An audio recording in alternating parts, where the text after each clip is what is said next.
What the election showed us is that Muslim votes matter. I would then meet with staffers and they would say, oh, things seem to have gotten better in Gaza. Why do you think that? Oh, because we haven't gotten any more calls lately. Keep in mind that Islamophobia is structural. I think that's exactly why we decided to launch a Vote for Every Human campaign. The systems are not created from thin air. They are created through policy, created through legislators, which are chosen by people. It all comes really back down to voting. We found in our 2025 poll that Islamophobia has just shot up. We just experienced as a community a horrific mass shooting just a few days ago. Clearly hate crime motivated assault on our community in Southern California, in the San Diego community, where 3 of our brothers were killed. Assalamu alaikum and welcome to a new episode of A Voice for Every Human. My name is Cecilia Borno and I am your host. I'm delighted to have with me Erum Ikramullah, who is from the Institute for Social Policy and Understanding. She's going to be speaking to me today about the importance of voting and how it is linked to humanitarian development funding and how those two things are interlinked. And also, we want to make sure that our viewers, our humanitarian advocates and supporters understand the importance of this midterm election. It's probably one of the most important of our lifetime. So thank you so much, Erum, for joining us today. I wanted to give a little bit of a background.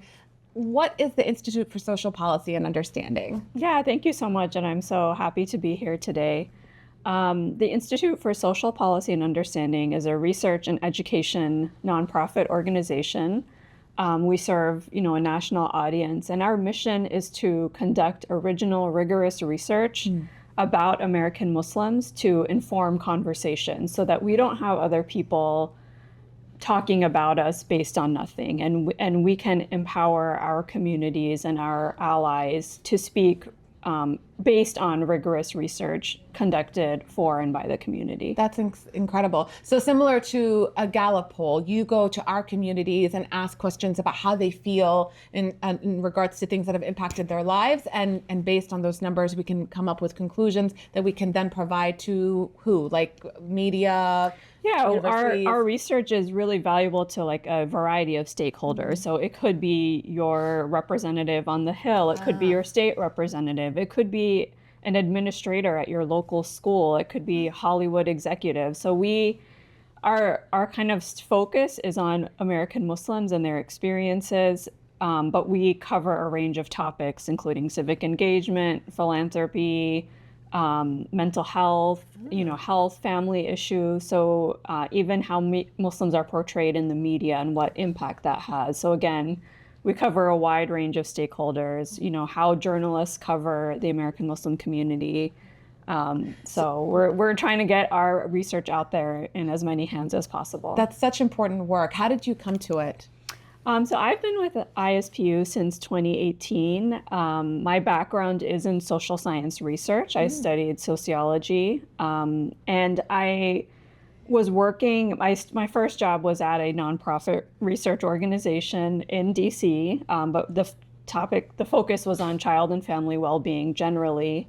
But for me, in the back of my mind, there was always this sort of desire to like, how can we take this research and how can we use research to serve our community and to inform conversations? And then I just happened to come across ISPU and just, reached out, and thankfully there was a position available. And so I'm really grateful every day for the opportunity to do this work. That's amazing. I mean, especially 2018, we're talking like you've been there through some really big milestones, including COVID, including, elections of, this first Trump term and now the second Trump term. And we see how things and the landscape has really just changed, and some of the numbers that we've seen have been very alarming. And so for the humanitarian sector, we saw that the slashing of funds has caused over 500,000 deaths around the world. And that is funding that's coming from the United States. And so it made us think, what role do we have to play as American Muslims in participating in our governmental decisions, to make sure that we are electing folks who are going to choose policies that are going to serve these vulnerable communities that we're really trying to serve. So I think that really sets us up really well for the first question. Talking about how there are voting barriers around global impact. So the 2025 American Muslim poll reveals an alarming statistic. 37% of Muslim voters reported facing obstacles when trying to cast their ballots, a rate significantly higher than the general public. When our community's voice is suppressed at the polls, how does that directly affect our political leverage to advocate for crucial issues like equitable development and resources for the world's most vulnerable? Mm-hmm. Yeah, no, it's a really good question. So that you cite 37%. So we found in 2025 that Muslims were the most likely, we compare Muslims to other religious groups, just to give your viewers some background and the general public. So we don't just look at Muslims in isolation, but we want to see where Muslims land on a variety of topics relative to other groups. So on this topic of voting obstacles, we found that Muslims were more likely than all other groups, including, I believe, 11% of the general public, to say that they faced obstacles while casting their ballot.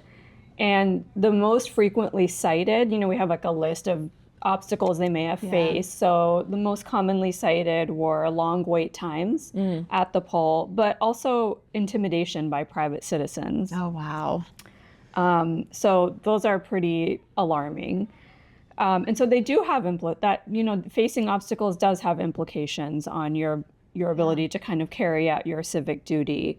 Well, first of all, it emphasizes the need for a variety of education around civic engagement. A lot of times we see so much emphasis, as there should be, on just getting registered to vote, right? That's the first step in the process, but along those lines, we have to remember that it is a process and you can't just stop at the first step. Right. So we have to continue our education through the whole process. So first is getting people registered. Yeah.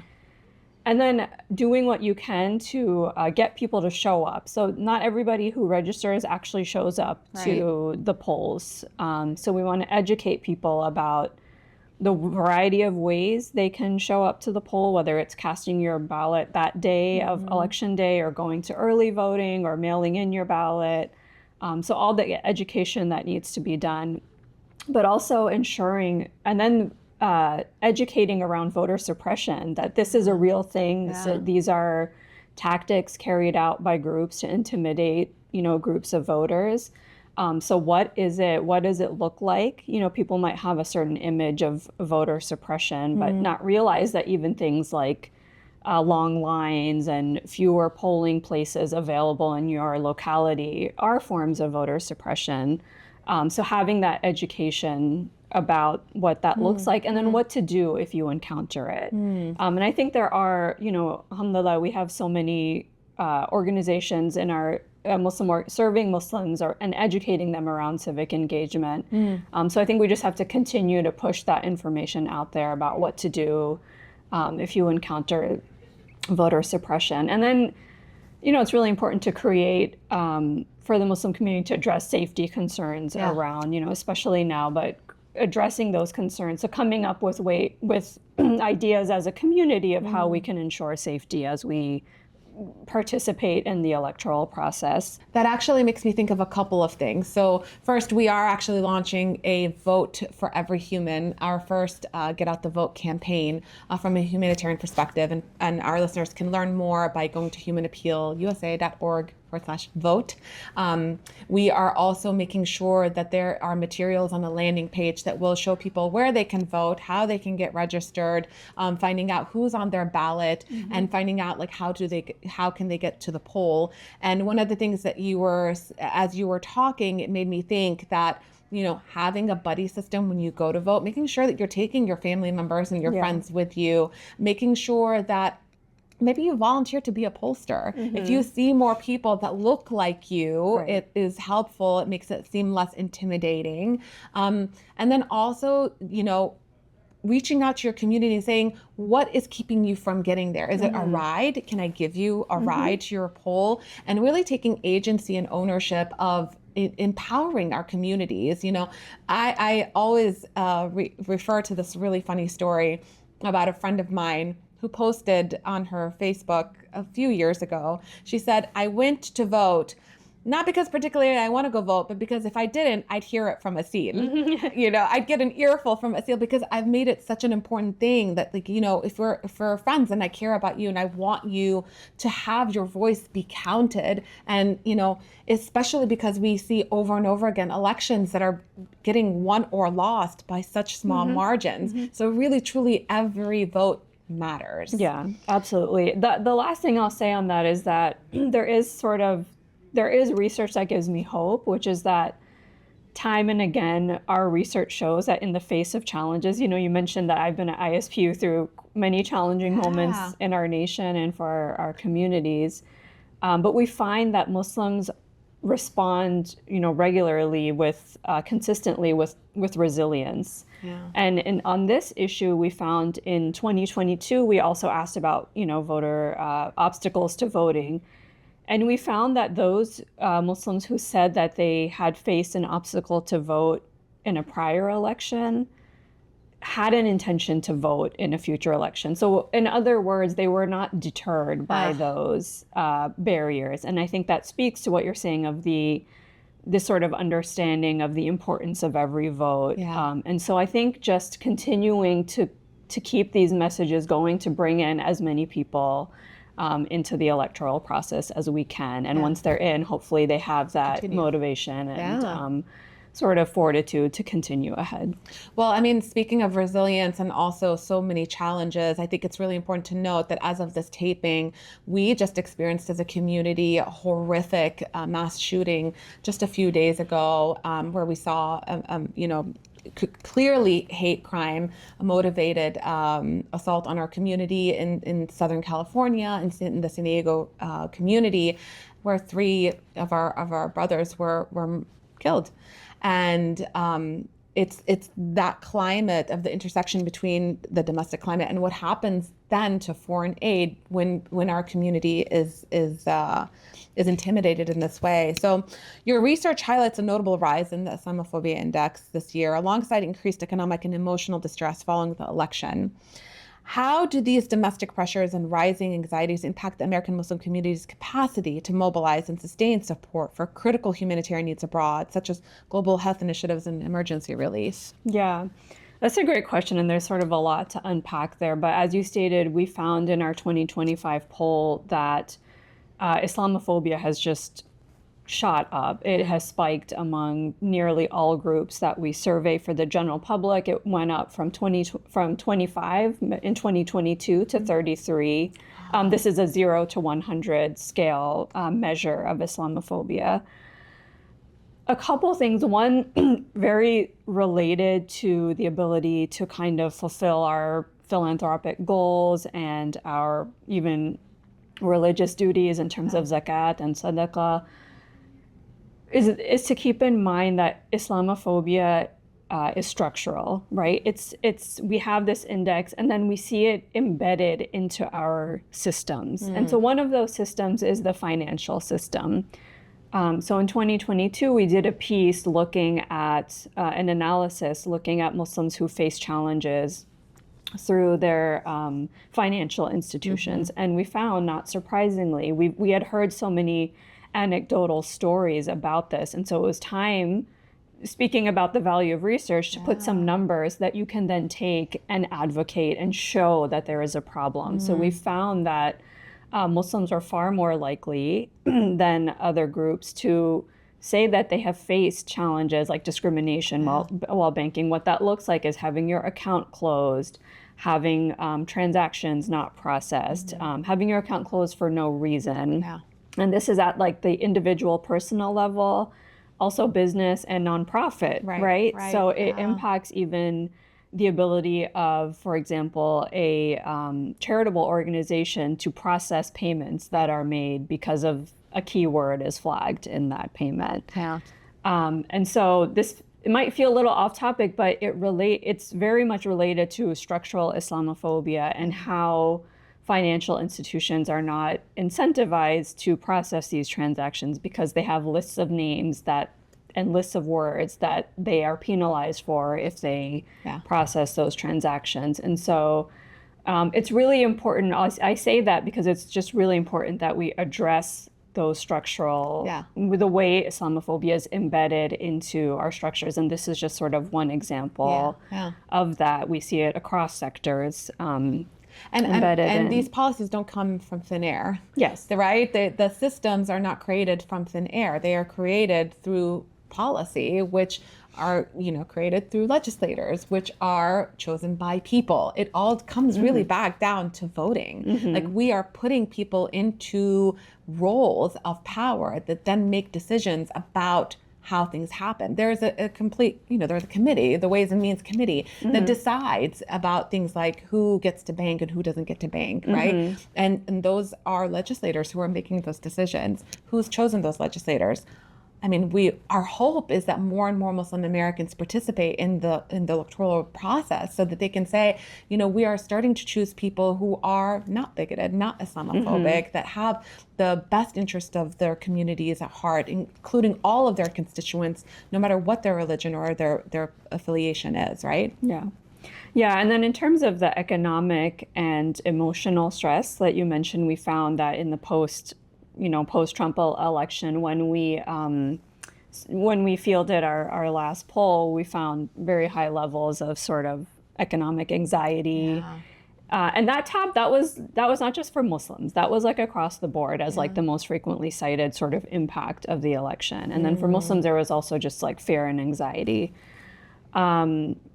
Mental health concerns. And so those kind of point to potential increases in need here at home in terms of the communities we serve and who might be at need.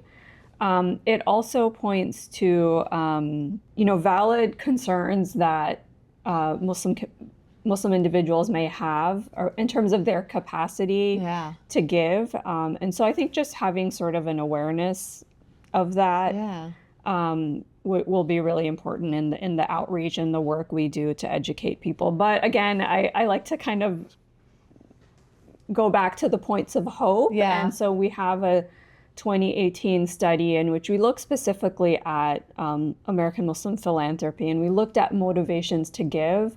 And so what gives me hope is that American Muslims they cite their values and their values around philanthropic giving. And so the most often cited reasons for charitable donations were religious duty and also this idea that those with more should help those with less. And so I think Muslims will kind of hold true and stick to their values. And so that gives me hope as well.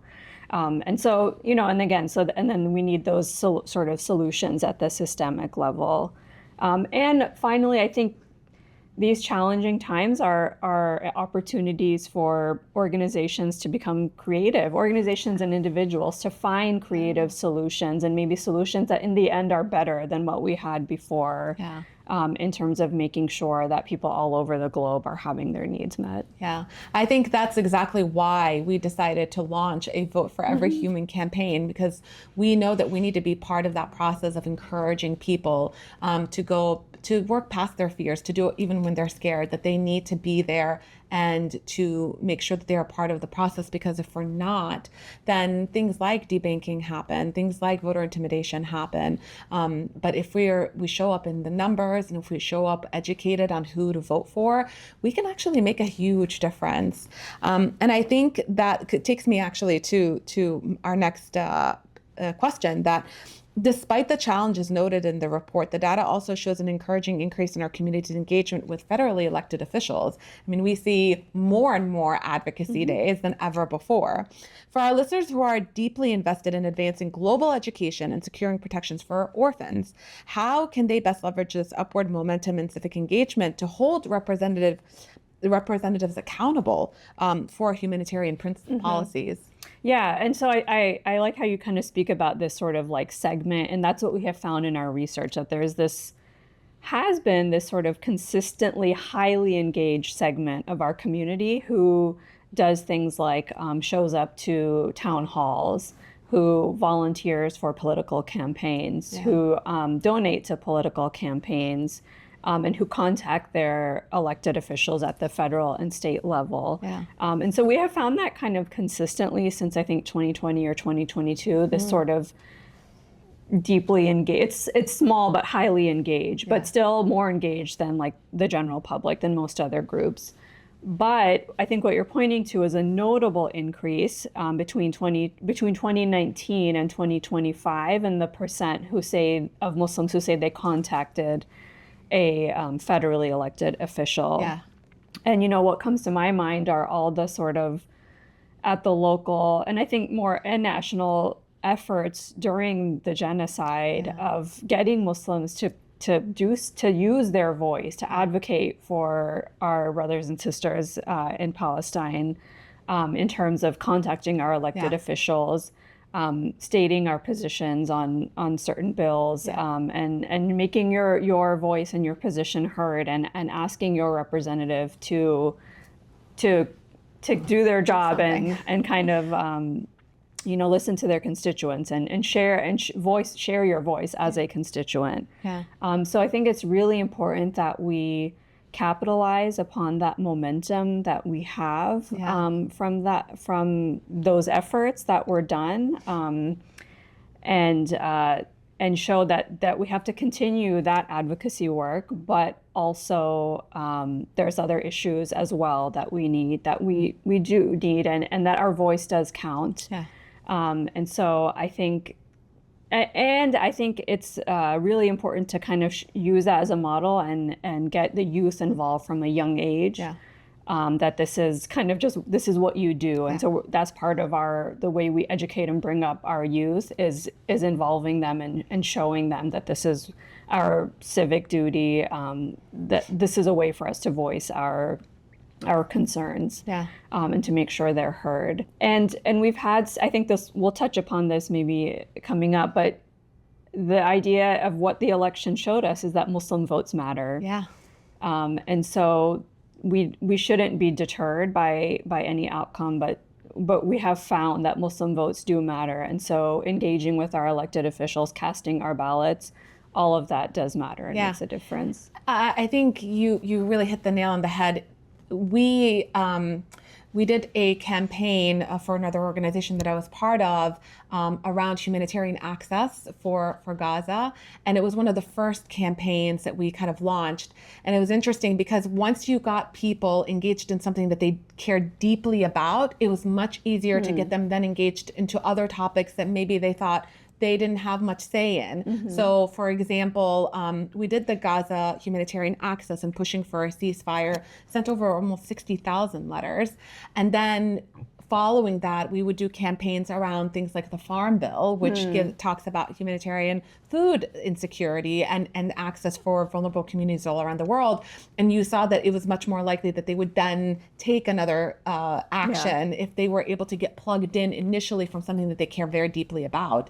And so that shows us just how impactful, because I mean, if it wasn't for people being engaged with the legislators had almost no idea what was happening in Gaza. I mean, I was in those meetings. I would go to representatives and say, this is happening. I would then meet with staffers, a few weeks later, and they would say, oh, things seem to have gotten better in Gaza. And I would say, why do you think that? Oh, because we haven't gotten any more calls lately. And that was such an alarm bell for me to say, like, no, people need to be consistent and persistent in their engagement with legislators, because they have very short-term memories. They're like, okay, we dealt with this issue right now. I don't need to do anything else about it.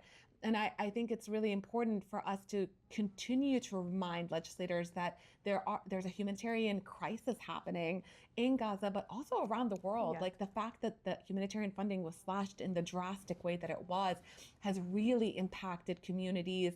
And it's not just, the numbers of deaths is staggering, but also the levels of famine have increased. And so when you get people to sort of softly engage with a quick letter to their representatives, and then you push to say, okay, then can you come with me to a meeting on the Hill? And then can you maybe help me amplify a certain campaign? You will then see that continued build up, and seeing how 3 years later after the genocide, we do see that legislators are taking note of that engagement and sort of making different decisions than they would have pre October 2023. SubhanAllah. So On the power of the electorate. So speaking about that, the 2025 poll documents a highly evolving electorate that made strategic and sometimes protest-driven voting decisions in response to the enduring challenges. Based on your findings, what's the most compelling argument we can make in our current Get Out the Vote for Every Human campaign to show that participating in local and national elections directly translates to life-saving development access on the ground? What I would say is that Muslim votes matter. Like, it's our research is showing it. You're now seeing it come out in other places within political parties, memos, information is being put out there that this issue or these issues that matter to Muslims or Muslim voters in several key swing states. We've done a study on that.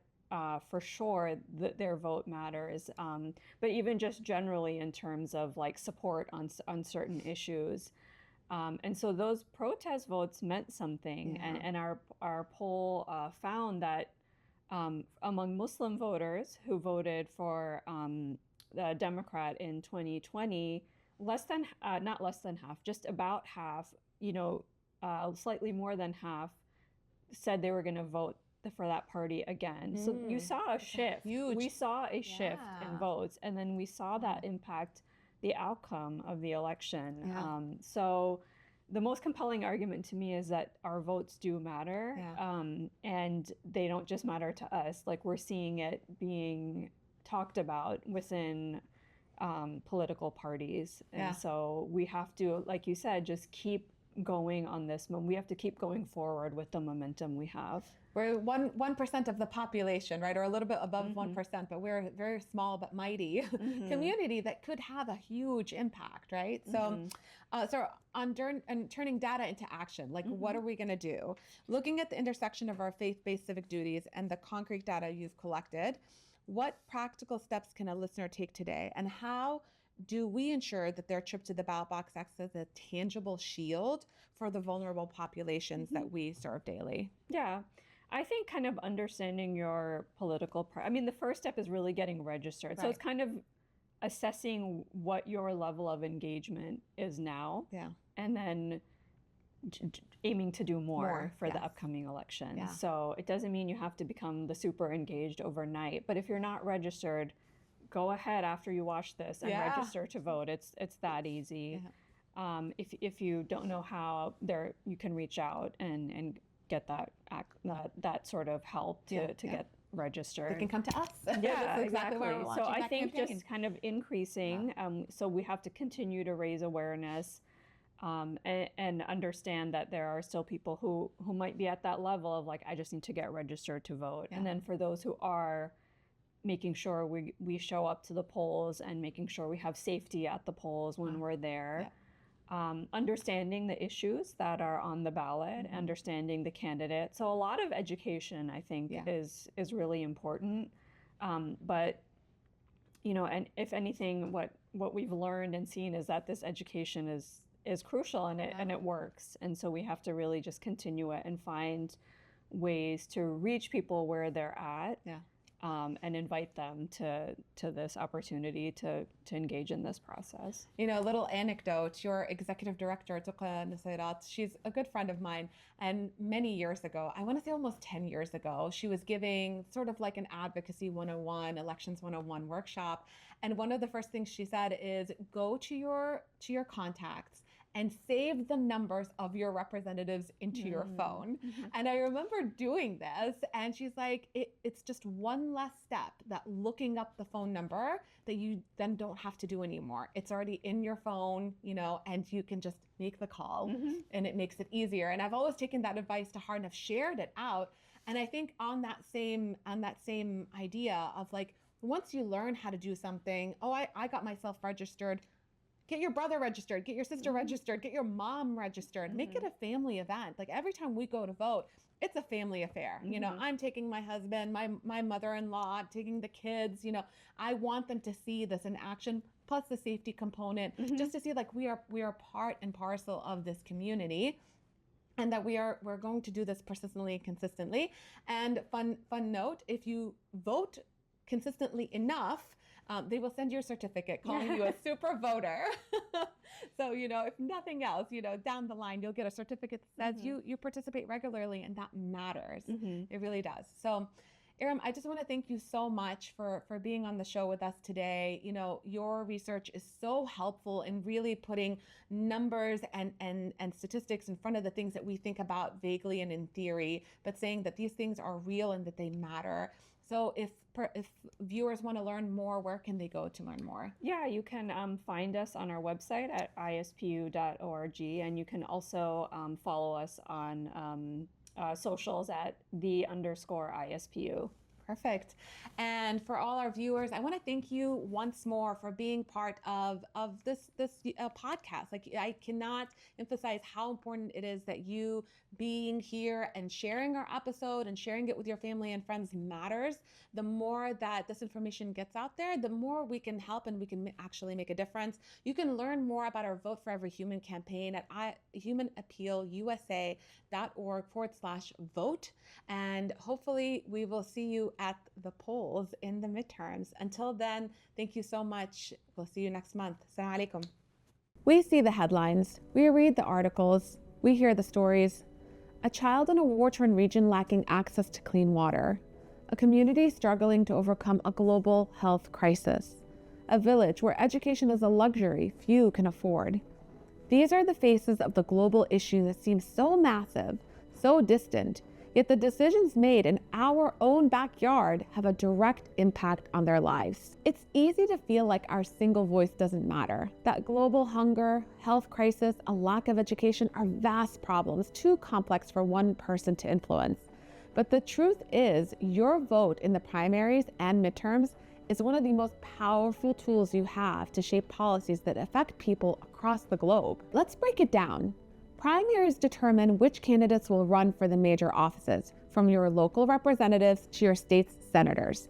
The midterms shape the landscape of Congress, the very body that holds the power to decide. They decide how much funding is allocated to international aid organizations that fight global hunger. They decide which treaties and agreements the U.S. will participate in that influence global health initiatives. They also decide the level of support provided for international education programs that empower individuals in developing nations. But your impact only begins when you are a registered voter.